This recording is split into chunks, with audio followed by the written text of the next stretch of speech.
If you ever visited the South African War Museum next to the Joburg Zoo, you would have noticed this fellow. It's a T-55 tank. It was built in Poland and part of a group of 10, painted in Libyan desert camouflage, that ended up in South African hands.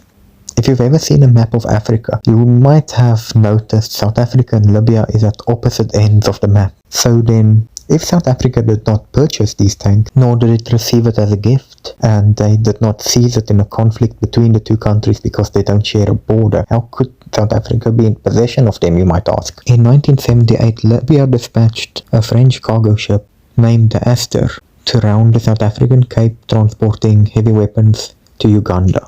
Under Idi Amin's rule, Uganda's economy and infrastructure started to collapse, and the army started losing faith in Amin's authority. Some officers and a bunch of soldiers ended up mutinying against Idi Amin. True to form of dictators everywhere, Idi Amin ended up sending troops after the mutineers.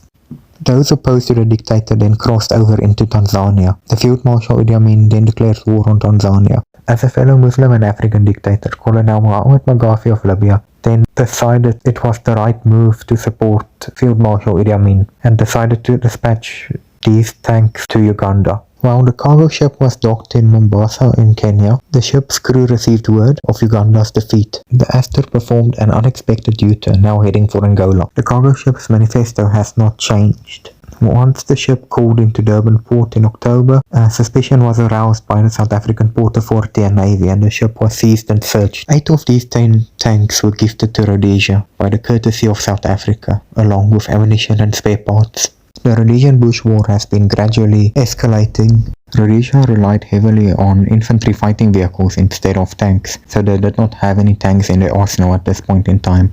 It was brazen of South Africa to give away the tanks they did not own, but Rhodesia gladly accepted the unexpected gift. Even with everything going on, these tanks never fired a shot in anger. The Rhodesian E-Squad was trained by the South Africans in how to use the tanks and assigned a German tank commander well versed in tank warfare. The main modification the tanks received was South African communication equipment that was superior to what the tanks already had. The radio was also moved from the loader's position to the tank commander's position.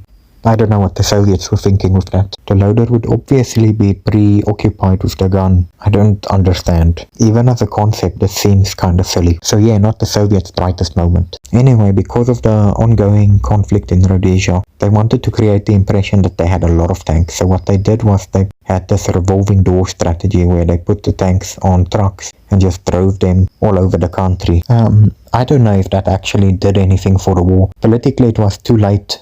And militarily, I'm not so sure if it would have done anything either.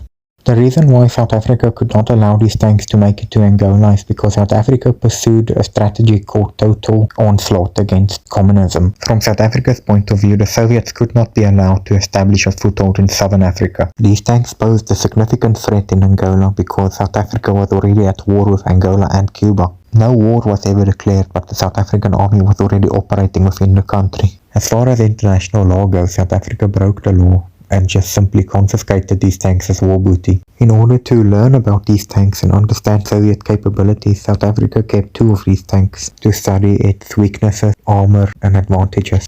And that's how South Africa stole 10 tanks from Libya. Thanks for watching. Like, share, subscribe. Have a good one.